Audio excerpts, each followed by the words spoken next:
പൂജ 4 മണിക്ക് തുടങ്ങിയ mock drill ആദ്യം പാർക്കിംഗ് ഏരിയയിൽ ഒരു ബോംബ് സ്ഫോടനം ഉണ്ടായാൽ എങ്ങനെ അവിടെ നിന്ന് രക്ഷാപ്രവർത്തനം നടത്താം, ബോംബ് ഡിഫ്യൂസിങ്, അതിനുശേഷം ഈ ഫയർഫോഴ്സ് എത്തി പരിക്കേറ്റവരെ കൊണ്ടുപോകുന്ന എല്ലാം നിമിഷ നേരം കൊണ്ട് എങ്ങനെ നടപ്പാക്കാമെന്ന സിവിൽ ഡിഫൻസ് ടീമിൻ്റെ കൂടി സഹായത്തോടെയാണ് അത് നടപ്പാക്കിയത്. അതിനുശേഷമാണ് ഈ സമയത്ത് തന്നെ 4 മണി മുതൽ ലുലുമാളിനകത്ത് മുഴുവൻ ലൈറ്റുകളെല്ലാം ഓഫ് ചെയ്തുകൊണ്ട് ഒരു ബ്ലാക്ക് ഔട്ട് സ്ഥിതി ഉണ്ടായിക്കഴിഞ്ഞാൽ അതിനെ എങ്ങനെ നേരിടാം എന്ന പരിശീലനം നടക്കുകയായിരുന്നു. നമ്മൾ അകത്ത് നേരത്തെ കണ്ടതാണ്. ഈ ഉൾഭാഗത്തെല്ലാം തന്നെ ലൈറ്റുകളെല്ലാം ഓഫ് ചെയ്തിരുന്നു. ആളുകൾ മൊബൈൽ വെട്ടത്തിലെല്ലാം അല്ലെങ്കിൽ പലരും മൊബൈൽ ഉപയോഗിക്കാതെ തന്നെ ആ സാധനങ്ങളെല്ലാം എടുക്കുന്നത് കാണാമായിരുന്നു. പലരും ഈ അരമണിക്കൂർ സമയത്തിന് വേണ്ടി കാത്തു നിൽക്കുന്നത് കാണാമായിരുന്നു. അപ്പോൾ ഇതൊരു വേറിട്ട അനുഭവം തന്നെയാണ്. നമുക്ക് പലരോടും ചോദിക്കാം, ഇവിടെ നിന്നിപ്പോൾ ഒരു മോക്ക് ഡ്രിൽ നടക്കുകയായിരുന്നു. അപ്പോൾ ലൈറ്റുകൾ ഓഫ് ചെയ്തുകൊണ്ട് ഇവിടെ മുകളിലെത്തിയവർ ഈ മോക്ക് ഡ്രില്ലിൻ്റെ ഭാഗമായി എങ്ങനെയായിരുന്നു ഒരു അനുഭവം? നമ്മുടെ അനുഭവം എന്ന് പറയുന്നത്, നമ്മളെല്ലാവരും സീറ്റിലിരിക്കുകയായിരുന്നു. പരസ്പരം ആരും ഒന്നും സംസാരിക്കാതെ ഇരിക്കുകയായിരുന്നു. എന്താണ് സംഭവിക്കാൻ പോകുന്നതെന്ന് നമ്മൾ ആലോചിക്കുകയായിരുന്നു. ഒരു മുഴുവൻ ഇരുട്ടായിരുന്നല്ലോ. നമ്മളൊരു ശത്രുവിൻ്റെ ആക്രമണം നേരിടുന്ന ഒരു അവസരം ഉണ്ടായാൽ അതിനെങ്ങനെ നേരിടണം എന്നുള്ളൊരു പരിശീലനമാണിത്. അത് ആ അർത്ഥത്തിൽ തന്നെ മനസ്സിലാക്കാൻ സാധിച്ചു. തീർച്ചയായിട്ടും മനസ്സിലാക്കാൻ സാധിച്ചു. അപ്പോൾ അങ്ങനെയാണെങ്കിൽ ഈ ഒരു പട്ടാളത്തിൻ്റെ ഒരു ഇത് വരാൻ നേരത്ത് നമ്മളെല്ലാവരും തറയിൽ കിടക്കണമെന്നാണ് അതിൻ്റെ റൂള്.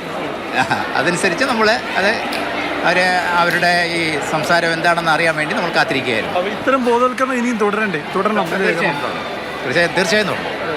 ഏതായാലും നമ്മൾ ഓരോരുത്തരുടെ പ്രതികരണമാണ്. നേരത്തെ ബ്ലാക്ക് ഔട്ട് പരിശീലിക്കുന്ന സമയത്ത് എങ്ങനെ നേരിടണമെന്ന് ലൈറ്റുകൾ ഓഫ് ചെയ്ത് ഇവിടെ ഓരോ സാധനങ്ങൾ വാങ്ങാൻ വന്നവർ എങ്ങനെ പ്രതികരിച്ചെന്ന് കണ്ടതാണ്. അപ്പോൾ അതിനുശേഷമുള്ള അവരുടെ അനുഭവങ്ങൾ പങ്കുവച്ചിട്ടുണ്ട്. വേറെ നേരത്തെ നമ്മൾ കണ്ടതാണ്. എങ്ങനെ ഇത് ഈ ഒരു ബ്ലാക്ക് ഔട്ട് അനുഭവം എങ്ങനെ ഉണ്ടായിരുന്നു?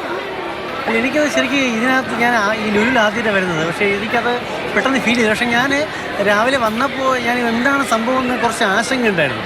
പക്ഷെ ഇവിടെ വന്നപ്പം എന്താണ് ലൈറ്റെല്ലാം ഓഫ് ചെയ്തിട്ട് എന്താണ് ഒരു വലുതായിട്ട് ഞാൻ ഫീൽ ചെയ്തിട്ടില്ല സത്യം പറഞ്ഞത്. ആദ്യമായിട്ട് നമ്മൾ രാജ്യത്തിന് മൊത്തം ഒരു സുരക്ഷയുടെ ഒരു പരിശീലനമാണ് നടന്നുകൊണ്ടിരിക്കുന്നത്. അതെ, അത് ആ രീതിയിൽ തന്നെ മനസ്സിലാക്കാൻ സാധിച്ചു.